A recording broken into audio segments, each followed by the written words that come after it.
প্রথমে আমি তেলটা দিয়ে নিচ্ছি। এখন আমি ডিমটা দু পেঁয়াজি করে নিব। বেশি করে পেঁয়াজ দিয়ে দিলাম। এভাবে দু পেঁয়াজি করলে ডিমটা খেতে ভালোই লাগে। কাঁচামরিচ দিয়ে দিলাম। এখানে অল্প তেলই লাগে, হালকা মশলাও লাগবে।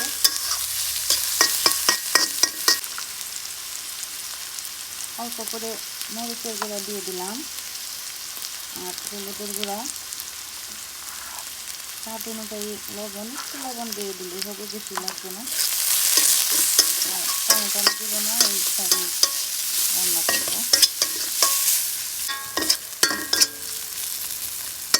দেখুন হয়ে গেছে আমার পেঁয়াজটা। আমি ডিমগুলো দিয়ে দেবো।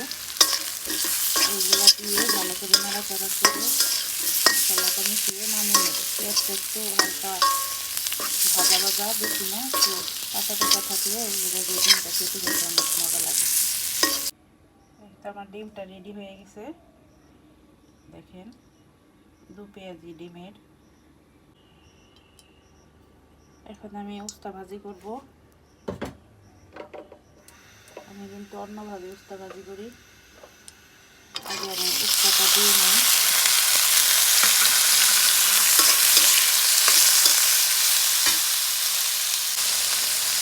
উস্তা ভাজিতে আমি শুধু একটু লবণ দিয়ে দেব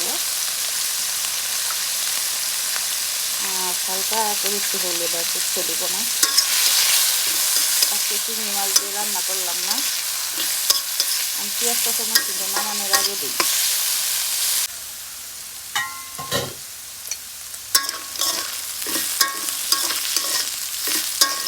এটা আরও ভাজা ভাজা করে নেব, তারপরে পেঁয়াজ কাঁচামরিচ দিয়ে নামিয়ে নেব।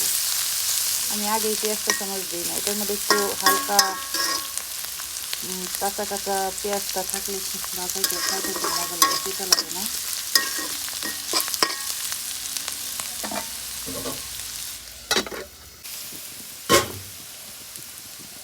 এখন একটু পেঁয়াজ দিয়ে দিব, হয়ে আসছে প্রায়।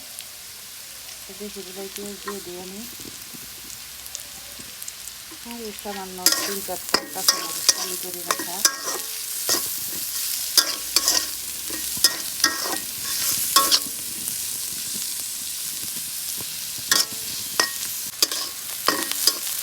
কিছু মানুষের ব্যবহার ঠিক এই উস্তার মতো তিতা, বুঝছেন?